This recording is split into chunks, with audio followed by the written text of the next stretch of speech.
perdas biológicas, tá certo? O que são as perdas biológicas? A fertilidade, eu fiz, né, mestrado, para quem não sabe, eu fiz mestrado e doutorado na USP de Ribeirão Preto, fui médico assistente lá por aproximadamente 10 anos, fiquei 13 anos vinculado com a instituição, só que aí eu vim para essa clínica e tive um outro mestre, né, o Dr. Jorge Barreto, que me ensinou muito da vida cotidiana, né, com os casais. Eu aprendi muito com ele, tenho aprendido, é que ele está mais nos bastidores hoje, e ele sempre falava do funil da fertilidade, né? E na ciência a gente estudava isso, mas com a linguagem do funil ficou muito mais fácil, e é isso mesmo, pessoal. Quem vai fazer um tratamento de reprodução assistida, quem vai fazer uma FIV, tem que estar preparado para perder também do ponto de vista biológico, tá?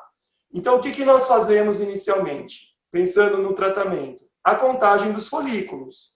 Para quem não lembra, o folículo é a estrutura do ovário que contém o óvulozinho.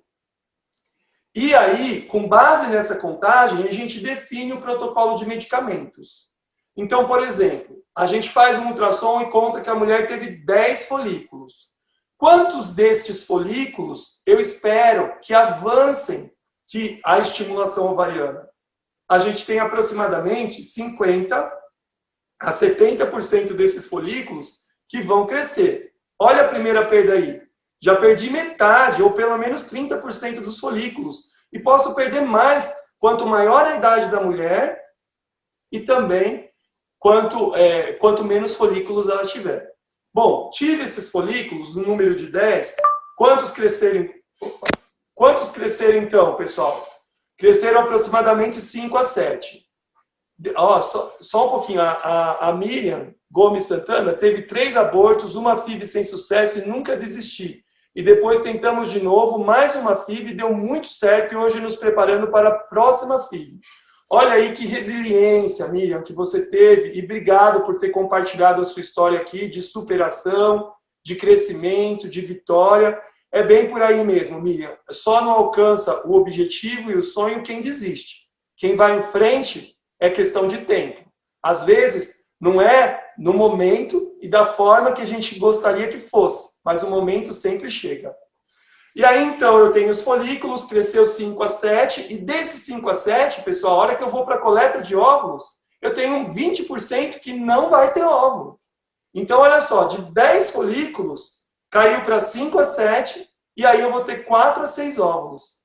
E na hora que eu vou injetar com o espermatozoide, a gente vai ter mais o quê?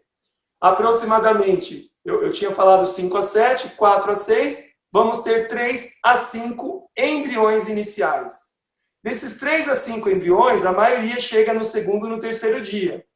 Só que quando eu vou até o blastocisto, eu tenho redução pela metade. Eu fico com 1 a 3 embriões. Então, de 10 folículos, eu espero ter 1 a 3 blastocistos. E depois eu tenho um afunilamento ainda maior para o nascimento do bebê.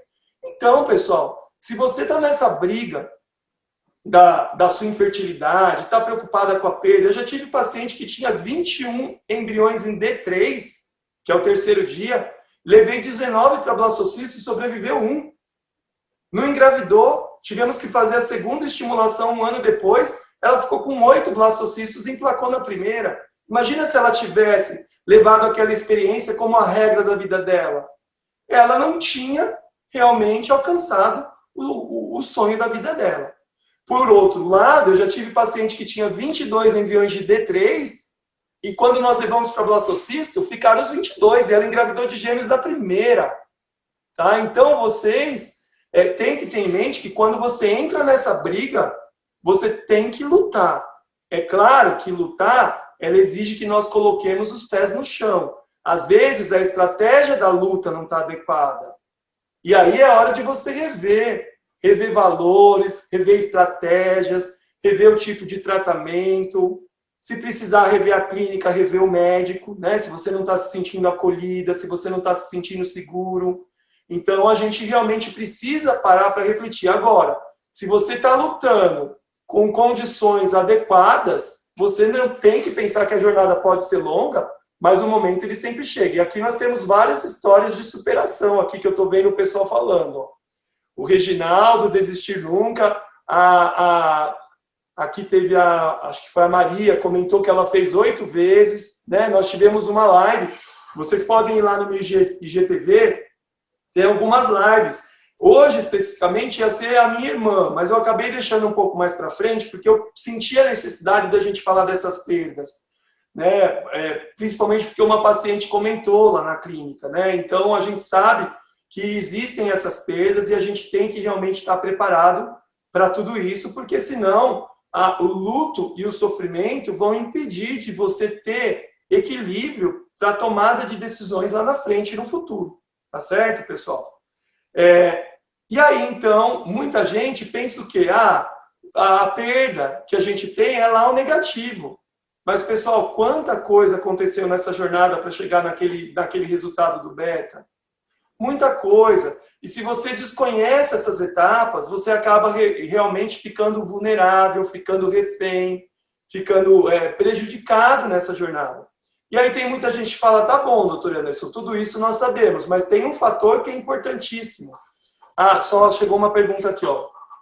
Quanto tempo de uma coleta para outra seria ideal? Na verdade, não tem uma regra. Hoje nós podemos fazer a coleta sequencial, tá?